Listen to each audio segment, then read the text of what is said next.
De toute façon, quelqu'un me disait que Dieu a horreur du bruit. Et c'est vrai. Pourquoi ce que Dieu fait à l'intérieur de ton cœur, tu dois le manifester comme ça publiquement? Pourquoi ce qui est fait secrètement dans ton cœur, tu dois l'exposer au grand public?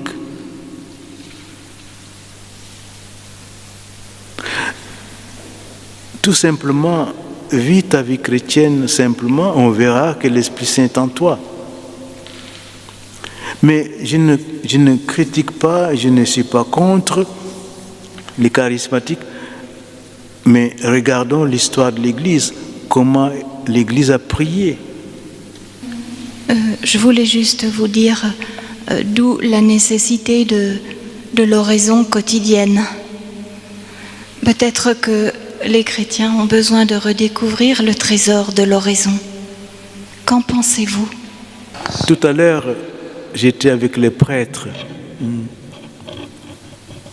et nous avons consacré l'après-midi à l'oraison. Et je leur disais qu'il n'y a pas de progrès dans la vertu sans oraison. Il n'y a pas de sainteté sans oraison. Et je pense que c'est très important de nous réhabituer à regarder la vie de Jésus. L'oraison, c'est quoi ça? C'est regarder la vie de Jésus et nous assimiler à cette vie. Méditer sur la vie de Jésus, sur son action et nous rendre contemporains à Jésus. Quand Jésus fait un miracle, je suis présent. Et qu'est-ce que ce miracle fait pour moi? Qu'est-ce que ça suscite en moi? Est-ce que ça agrandit ma foi? Comment je dois vivre ma foi? Donc, l'oraison est essentielle. C'est-à-dire la contemplation de la vie de Jésus pour que cette vie vienne imprégner ma propre vie. Ce n'est pas uniquement une réflexion intellectuelle, non, mais c'est comment me configurer au Christ en regardant sa vie. Comment sa vie peut influencer, comme former, comme plasmare, comme il y a des mots là, italiens qui me viennent, comment la vie de Jésus peut me façonner. Et il est important de prendre du temps. Normalement, certaines sociétés font une demi-heure le matin et une demi-heure l'après-midi d'oraison. Mère Teresa, j'ai raconté cette histoire aux prêtres. Mère Teresa faisait l'oraison devant le Saint-Sacrement des longues heures. Et je raconte cela dans la force du silence. Un jeune prêtre est venu lui demander, Mère Teresa, je viens d'être ordonné prêtre, je viens te demander de prier pour moi. C'était dans les années 60, voyez-vous, 68, où il y avait de grandes crises.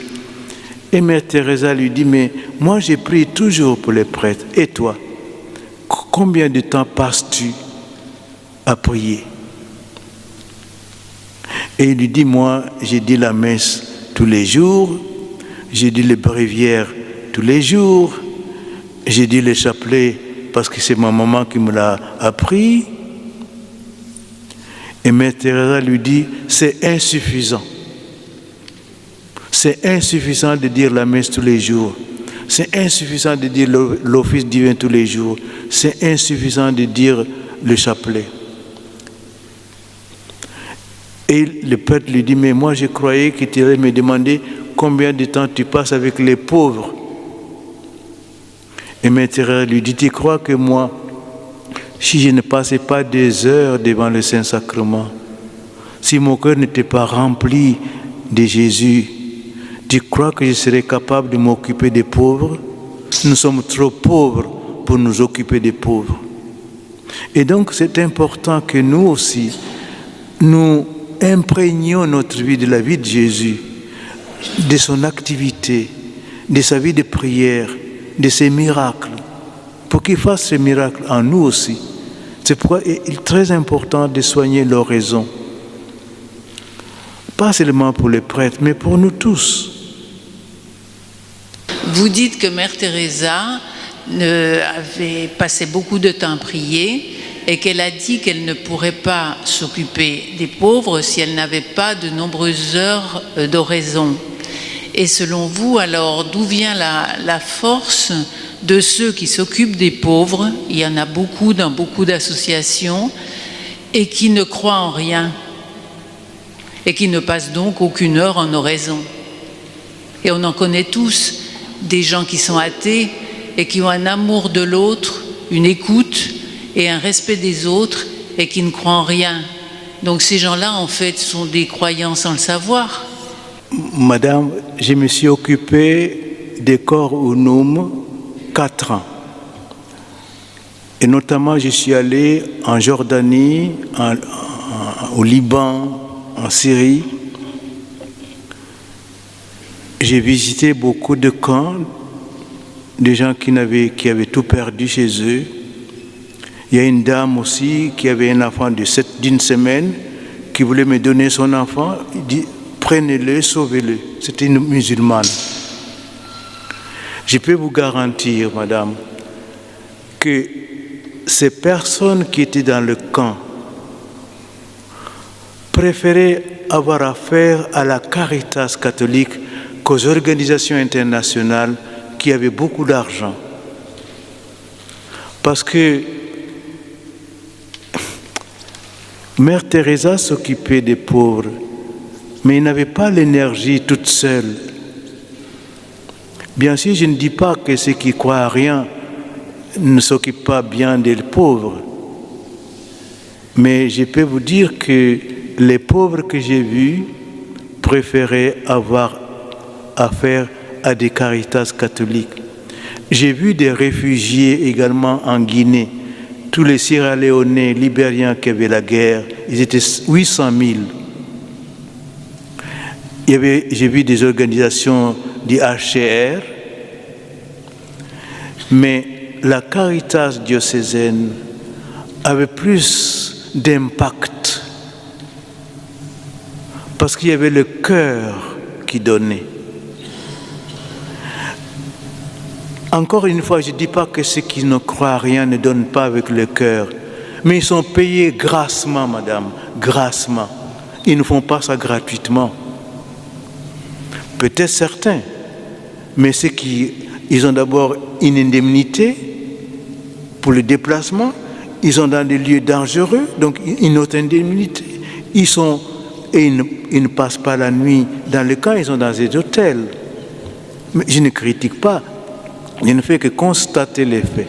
Ce que je veux dire, que la manière de Mère Teresa de s'occuper des pauvres n'était pas la même façon que ceux qui ne croient à rien. Elle tirait son énergie dans l'adoration. Et la source qui lui donnait cette capacité, c'était Jésus. Et peut-être ils ont une autre source.